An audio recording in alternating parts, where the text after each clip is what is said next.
Robert Zajonc जो कि Polish born psychologist थे, पोलैंड में इनका जन्म हुआ था, जॉन कोई जगह है। Robert Zajonc believe that to develop a more complete understanding, it is necessary to take into account the functions of mind as well. अगर आपको फीलिंग्स को समझना है, किसी बिहेवियर को समझना है, तो आपको दिमाग में क्या चल रहा है उस वक्त उसको भी आपको समझना ही पड़ेगा। Zajonc's main interest was in the relationship between feeling and thought. Zajonc का जो मेन इंटरेस्ट था वो था फीलिंग और थॉट को स्टडी करने में। The intersection of emotion and cognition, and he devoted much of his career towards exploring which of these factors has a stronger influence on behavior.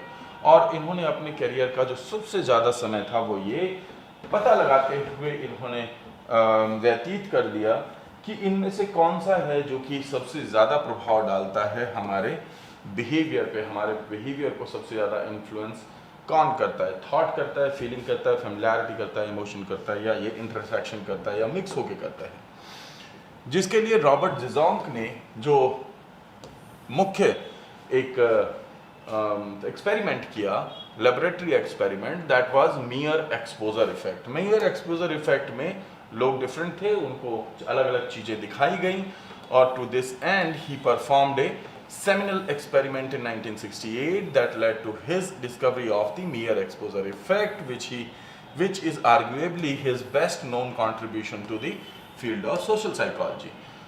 तो ये फील्ड ऑफ सोशल साइकोलॉजी से थे, जहाँ पे mayor exposure effect पे काम किया, 1968 में किया। ये देखने के लिए किया कि बिहेवियर को हमारे इमोशन, थॉट और फीलिंग में से कौन सी चीज़ सबसे ज़्यादा प्रभावित करती है, हम किन चीज़ों से फैमिलियर महसूस करते हैं और किससे फैमिलियर महसूस नहीं करते हैं। यहाँ तक का समरी यही है। अब आगे बढ़ते हैं और देखते हैं फेमिलियरिटी एक्सपेरिमेंट्स को।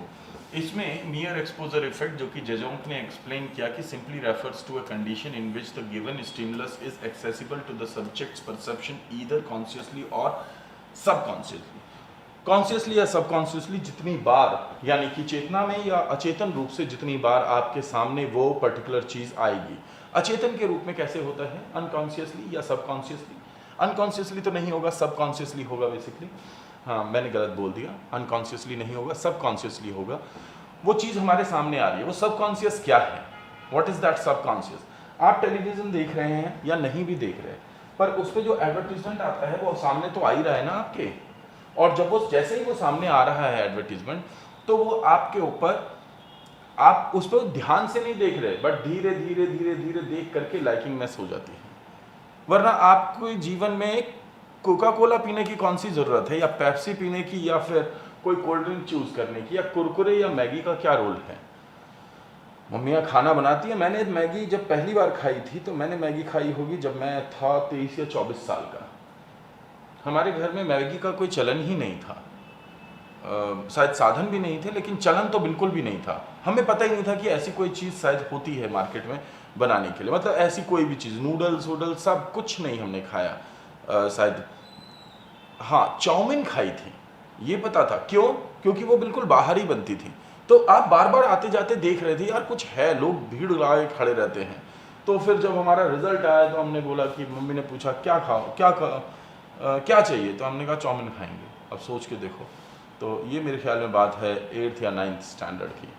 तो लेकिन ये सब चीज़ें नहीं थी जिनका एडवर्टीजमेंट होता था। जो एडवर्टीजमेंट होता है ये सबकॉन्शियसली आपके ऊपर मार्क करता रहता है कोई भी चीज़। या फिर हम इतने बड़े बड़े होर्डिंग जो लगवाते हैं वो इसलिए लगवाते हैं कि धीरे धीरे उसकी तरफ नज़र जाती है और आदत पड़ती जाए, तो ये होता है। या फिर आपने देखा होगा कि आपके पास सुबह से लेकर शाम तक बेवजह के कुछ मैसेजेस आते रहते हैं, कुछ कंपनियों से, कुछ जो आपने ऐप डाउनलोड किए हैं, और उस पर एक ब्रांडिंग लोगो बना हुआ होता है। वो किस लिए बना होता है? ताकि आपको आदत पड़ जाए उसकी। उसका मीनिंग ढूंढने की आप कोशिश करें या ना करें, उसमें कलर्स यूज़ होते हैं। गूगल का आपने ब्रांडिंग देखा होगा, तो उसमें वो प्रोमिनेंट रेड, येलो, ब्लू और ग्रीन कलर का इस्तेमाल किया गया होता है। किस लिए? सो दैट आप उसको देखें।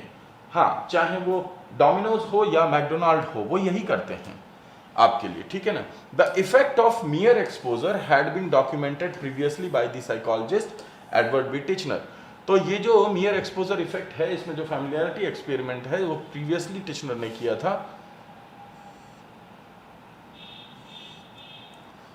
who in 1910 described the glow of warmth and feeling of intimacy that person experience in the presence of something familiar. जब कुछ familiar एक सा होता है तो लोग intimacy, feeling of intimacy महसूस करते हैं, experience करते हैं. However, Titchener's hypothesis was rejected at the time and the idea faded into relative obscurity. ज़रूरी नहीं कि हर किसी की हाइपोथेसिस को एक्सेप्ट ही किया जाए, और ये कोई बहुत बड़ा एक एक्सपेरिमेंट इस लेवल का था नहीं जिसको कि प्रूव किया जाए, इसलिए टिचनर की जो हाइपोथेसिस थी उसको रिजेक्ट कर दिया गया.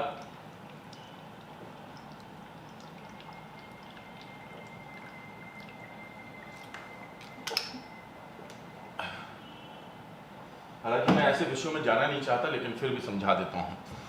इसको रिजेक्ट पीछे करने के पीछे भी एक कारण था. रिजेक्ट करने के पीछे एक कारण ये था कि रिसर्च का बहुत महत्व होता है, और टिचनर एक नॉन साइकोलॉजिस्ट थे. अगर इनकी रिसर्च को एक्सेप्ट कर लेते, इनकी हाइपोथेसिस को, तो फिर लोगों के अंदर परसेप्शन ये क्रिएट होता, टीचर्स ये पढ़ाते कि जिन चीज़ों को आप देख रहे हैं, जिन चीज़ों के आप निकट में हैं, वही आपकी फेमिलियर है और उन्हीं से आप कांटेक्ट बनाएंगे.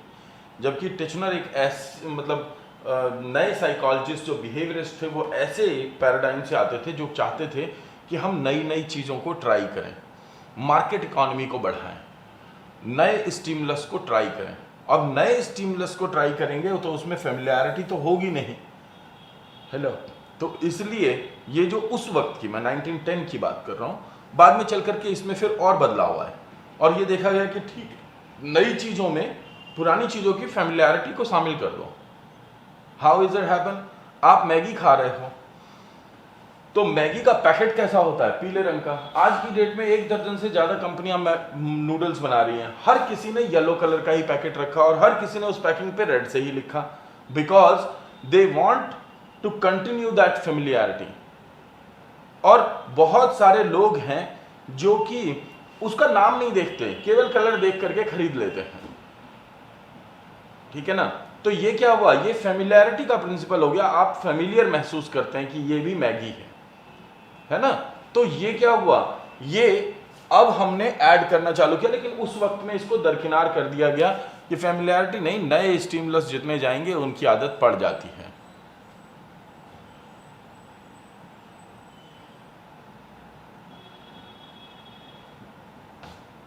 हाँ, मतलब कहीं पे इसका प्रभाव पड़ सकता है और कहीं पे इसका प्रभाव नहीं पड़ सकता, लेकिन मैं बात कर रहा हूं कि एक व्यक्ति तो एक स्पेसिफिक फील्ड में थियराइज करता है.